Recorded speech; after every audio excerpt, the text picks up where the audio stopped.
আমি তৰফৰ পৰা আজি যে 2 জুলাইত শৰাইঘাট মহাবিদ্যালয়ৰ প্ৰেক্ষাগৃহত মেকআপৰ ৱৰ্কশ্বপটো আয়োজন কৰিছিলো। আপোনালোকৰ মৰম তথা আশীৰ্বাদে মোক বহুতখিনি ছাপোৰ্ট দিলে, তাৰ কাৰণে আপোনালোকক সেৱা আগবঢ়াইছো।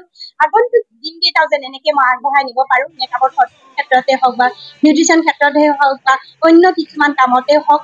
মহিলাসকল আগবাঢ়ি আহিছে, খুব ভাল লাগিছে। এনেকে যেন সকলো আগ্ৰহী হয়, তাৰ কাৰণে মই আপোনালোকক সেৱা আগবঢ়াইছো আৰু আশীৰ্বাদ কৰিব এনেকে যেন আগবাঢ়ি থাকিব পাৰো ভৱিষ্যত। কি ক'লে? আজি প্ৰায় প্ৰেক্ষাগৃহত আপোনালোকে দেখিছে ফুল হৈ গৈছে, বহুতখিনি ওলাই আহিছে। মিনিমাম 100 গৰাকীমান হ'বই। সেয়াই ভাল লাগিছে, এনেকে যেন আগবাঢ়ি আহে সদায়।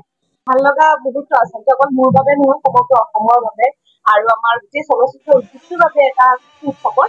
ভাইমন দাৰ পিছত এতিয়া ৰুদ্ৰ আৰু আহি আছে আমাৰ অসমীয়া চলচ্চিত্ৰ। গতিকে এনেদৰে যাতে আমাৰ এই ধুনীয়া ধাৰাটো চলি যাওক, অব্যাহত থাকক। আৰু মই যোৱাকালি খবৰ পাইছো যে ৰুদ্ৰৰ হাউচফুলটো হৈছে আৰু সেই বস্তুটো এফেক্ট কৰিছে বলিউডৰ চিনেমাত চিতাৰে জমিন।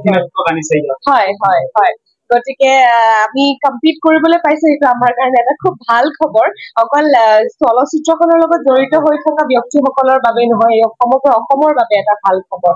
গতিকে এনেদৰে চলি থাকক, ৰাইজ আহক। আমাৰ উদ্যোগটোক আপোনালোকৰ মৰম আশীৰ্বাদ খুবেই প্ৰয়োজন। আৰু ৰাইজে, আমি অসমীয়াত কওঁৱে যে ৰাইজে নখ জোকাৰিলে নৈ বয় বুলি। গতিকে ৰাইজে আমাৰ কাৰণে ভগৱান। গতিকে ৰাইজে যিহেতু আহিছে অসমীয়া চলচ্চিত্ৰক ইমানখিনি মৰম আদৰ দিছে, অনাগত দিনতো আপোনালোকৰ মৰম আশীৰ্বাদ এনেদৰে মই আশা কৰিম।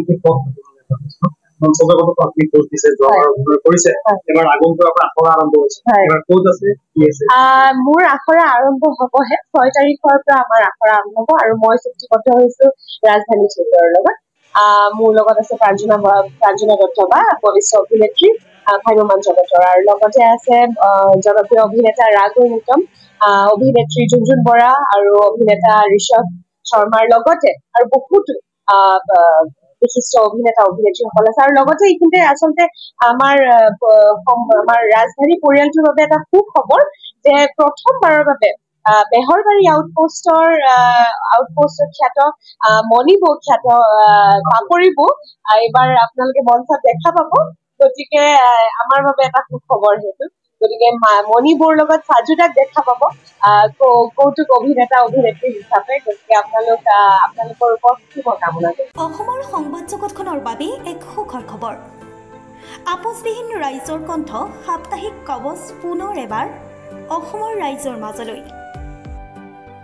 স্বত্বাধিকাৰী প্ৰণীতা কলিতাৰ দ্বাৰা প্ৰকাশিত আৰু আপোচবিহীন একাংশ নপুৰণি অভিজ্ঞতাপুষ্ট সাংবাদিকৰ দ্বাৰা প্ৰচাৰিত তথা eco printing press Guwahati Katabari গড়চুকত মুদ্ৰিত সাপ্তাহিক কবচ এতিয়া অসমৰ বিভিন্ন প্ৰান্তত উপলব্ধ। আমাৰ ঠিকনা মুখ্য কাৰ্যালয় অসম ফৰেষ্ট স্কুল, হৰি মন্দিৰ পথ, গুৱাহাটী আৰু উপ কাৰ্যালয় কলিতা মাৰ্কেট, বিজয়নগৰ, কামৰূপ, অসম।